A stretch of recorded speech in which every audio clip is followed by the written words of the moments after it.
రూపాయలు పెంచి వేట నిషేధ సమయానికి భృతి ఇవ్వడం తప్ప 5 సంవత్సరాల్లో ఈ రాష్ట్రంలో ఒక్క మత్స్యకారుడికి ఒక బోటు కానీ, ఒక వల కానీ, ఒక వాహనం కానీ ఇచ్చినటువంటి దాఖలాలు లేవు అధ్యక్ష.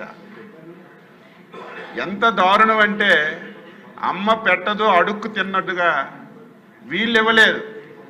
ఆ రోజు కేంద్ర ప్రభుత్వం ప్రధానమంత్రి మత్స్య సంపద యోజన అని చెప్పి ఒక బ్రహ్మాండమైనటువంటి స్కీమ్ పెట్టారు అధ్యక్ష.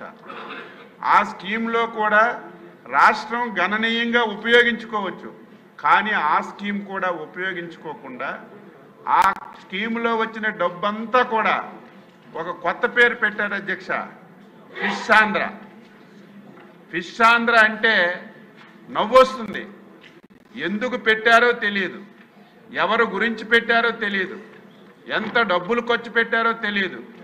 ఆ పరిస్థితిలో 5 సంవత్సరాల్లో కేంద్ర ప్రభుత్వం ఇచ్చినటువంటి ప్రధానమంత్రి మత్స్య సంపద యోజనలో వచ్చిన పైసలన్నీ ఆ ఫిష్ ఆంధ్రాకు డైవర్ట్ చేసి ఫిష్ ఆంధ్ర కింద షాపులు పెట్టారు అధ్యక్ష.